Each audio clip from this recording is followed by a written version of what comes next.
Ang susi ng bahay. Nawala ang susi ng bahay. Hinanap ito ni Mang Juan. Sa ilalim ng upuan, nakita niya. Tuwang-tuwa si Mang Juan, hindi na siya mag-aalala. Isinabit niya ito sa pader. Sinigurado niya na hindi na ito mawawala. Ang susi ng bahay, so a susi, that's a key, and then a bahay is the house. So the house key or the key of the house. Nawala ang susi ng bahay. When we say nawala or wala, it means none or nothing. Nawala means lost.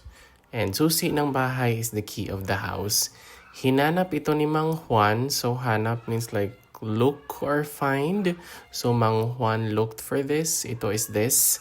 Sa ilalim ng upuan, when we say ilalim, that's under or below.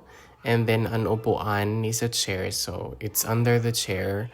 Nakita niya. Kita means like so he saw this. So niya is gender neutral. So it's either he or she. Tuwang-tuwa si Mang Juan. Tuwa means like happy or glad. Tuwang-tuwa, so that's double happy. So Mang Juan is very happy.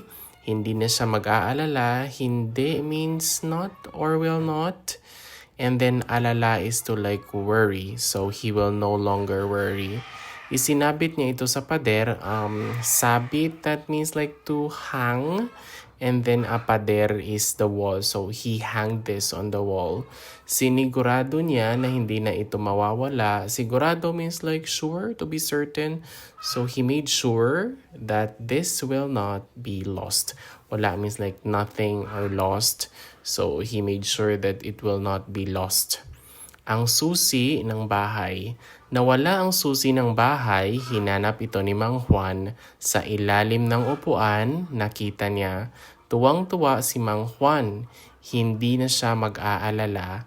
Isinabit niya ito sa pader. Sinigurado niya na hindi na ito mawawala.